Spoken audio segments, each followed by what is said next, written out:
હવે પત્ની એક દિવસ એને કહે કે આપણે ડૉક્ટર પાસે જઈ આવીએ, ચેકઅપ કરાવીએ. છે ને ઓવરઓલ જનરલ બોડી ચેકઅપ 40-42 થયા, હવે કરવો જોઈએ તમારે. પેલો વળી ટાળે, આ આગ્રહ કરે, જાય બેઉ જણા ફિઝિશિયન પાસે, બ્લડ ટેસ્ટ લે, બધું રિપોર્ટ આવે એટલે ડૉક્ટર આમ કહે જોઈને, ભાઈ તમે છે ને સહેજ કસરતનું રાખો, કારણ કે જો ડાયાબિટીસ ધ્યાન નહીં રાખો તો હવે નેક્સ્ટ છે. બ્લડ પ્રેશર પાક્કું, એ તો દેખાય છે. કોલેસ્ટ્રોલ ચાલવાથી અને ખોરાક કંટ્રોલ કરવાથી અટકે તો. એટલે તમારી જિંદગીમાં આ 3 બાબતો તમારે સહેજ જોવી પડશે સાહેબ. અને તમારી જોડે આવેલા તમારા આર્ટ્સ ગ્રેજ્યુએટ પત્ની એ એક જ ક્ષણમાં કે હું નહોતી કહેતી. જે ભણવામાં આ લોકોએ જીવનના આટલા વર્ષો ગાળ્યા, ડાક્ટર તરીકે આ નિર્ણય ઉપર આવવાની પાત્રતા કેળવતા, એ આ આર્ટ્સ ગ્રેજ્યુએટ કાચી મિનિટમાં કહે છે હું નહોતી કહેતી. અરે બેન, તું કહે છે એટલા માટે તે તો અહીં સુધી પહોંચાડ્યા છે, કર્યું છે. ત્યારે શરૂઆતમાં તું જ કહેતી હતી 2 રોટલી વધારે ખાઓ, ઘી ચોપડીને ખાવી જોઈએ, શિયાળામાં ખજૂરમાં ઘી લગાડીને ખાઈએ, ઉનાળામાં કેરીના રસ પીએ, આમ કરી કેટલું બધું તે કર્યું છે. આ પ્રેઝન્ટેબલ બનાવવામાં જે કંઈ તારા તરફથી શક્ય છે એ યોગદાન તારું જ છે. એ પછી તો કારણ કે તારે આ દોડાવવાનો હતો અશ્વને, એટલે તે એને તૈયાર કર્યો છે. હવે તને આ બધી તકલીફ દેખાય છે, પણ કે ના, હવે ડૉક્ટર સાહેબે કીધું છે હવે ચાલવું તો પડે, 40 મિનિટ તો રોજ ચાલવું જ પડે, ચાલે જ નહીં. આ ભાઈ પણ પાછો હા પાડે, હા ચાલશું.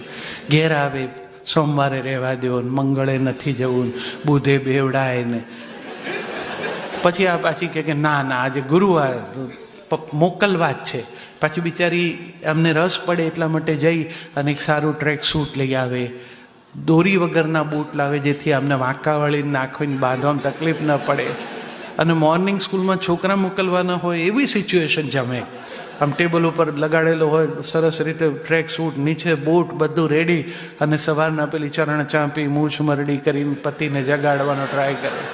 પતિરાજ ઉઠે, એને ટ્રેક સૂટમાં ગમે તેમ સમાવે, કારણ કે એમના સાઇઝનો મહાડ બિચારી લાવી હોય, આમાં બૂટમાં પગ નખાવે ને લગભગ ધક્કો મારીને મોકલે, જાઓ ચાલવા. અને આ સાહેબ આ ભાઈ ચાલવા જાય બગીચામાં, બગીચાના દરવાજાથી પહેલો જે બાંકડો આવે ને એના ઉપર સમાધિ લગાવી દે ને સાક્ષી ભાવથી જોયા કરે બધું. આમ એને કીધું હોય 40 મિનિટ એટલે થઈ જાય ત્યાં સુધી બેસી રહે વિચારો, 40 થાય પછી ઉઠીને જાય. ધીરે ધીરે એવો સમય આવે, એક પરિવર્તન આવે કે આ ભાઈ રાતથી જ બૂટ પહેરીને સૂઈ જાય. હવે પત્નીની ચિંતા શરૂ થાય કે આ એવા શું ઇન્સેન્ટિવ ભાળી ગયા કે પેલા ધક્કા મારીને મોકલતી હતી, નહોતા જતા ને અત્યારે રાતથી બૂટ પહેરે. પછી એ બિચારી સાડી નીચે બૂટ પહેરીને પાછળ ધક્કો ખાય. એને જરૂર ન હોય તો 40 મિનિટ એને ચાલવું પડે આમને ચલાવવા માટે. આ એક દાંપત્યનું એવું મધુર ચિત્ર છે. આને હળવાશથી લ્યો તો બહુ આનંદ જ આવે એવું છે. હેતુ મારો બીજો કંઈ નથી, આજે બિચારી આટલું કરે છે એ એટલા જ માટે એની ચિંતા એક જ છે કે તમારા બાએ મને સોંપ્યા ત્યારે કેવા હતા, આ પ્રેઝન્ટેબલ બનાવ્યા મેં, પીરસું હું જમી જાય કોક. એટલે જાગૃતિ સાથે એટલું એ ધ્યાન રાખે છે. પત્નીઓને ઈશ્વરે આ જે ડિફેન્સ મિકેનિઝમ મૂક્યું છે ને, તમે જો મોટા ભાગના ટેલિફોનનો એ અનુભવ છે, આ તમે લઈને આ સાધન છે ને, આને ઝૂરવાની તકલીફ જ રહેવા નથી દીધી.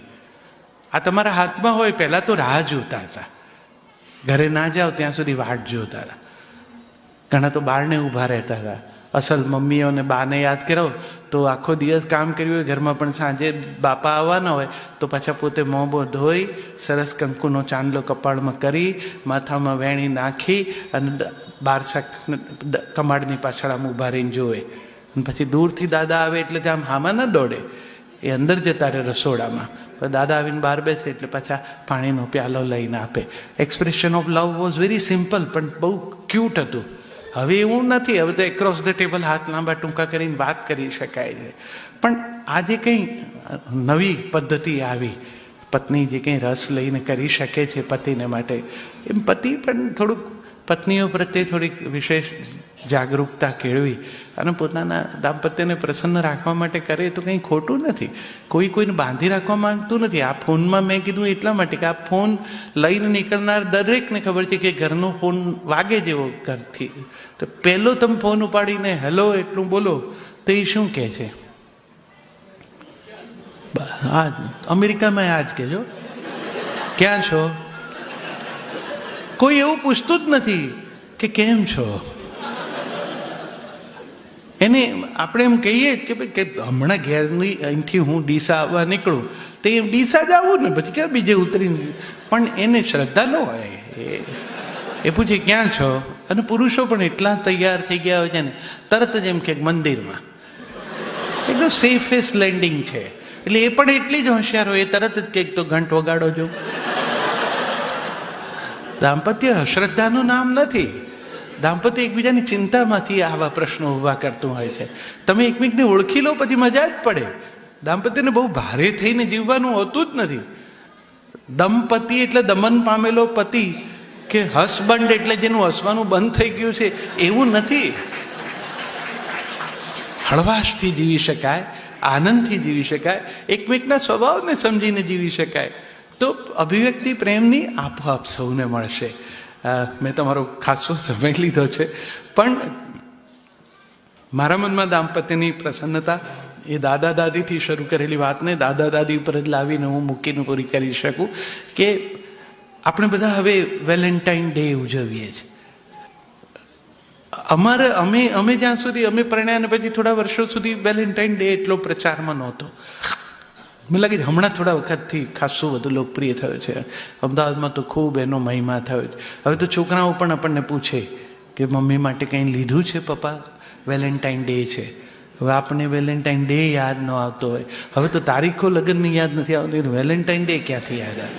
પણ એ પાછા એટલા હોશિયાર જ હોય કે પપ્પાએ નહીં જ લીધું હોય એટલે પાછા કંઈક ધીરે લઈને પોતે જે પોતાની બહેનપણીઓ માટે લાવતા હોય એવું એક આપણને આપી રાખે કે બાપાને બી કામ લાગશે, કાલે મમ્મીને આપજો તમે.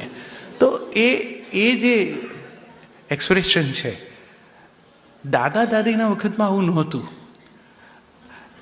દાદા સવારના ઘરેથી નીકળે, મંદિરે દર્શન કરે, પાછા આવતી વખતે પેલી વાની દવા લેતા આવે, મલમ.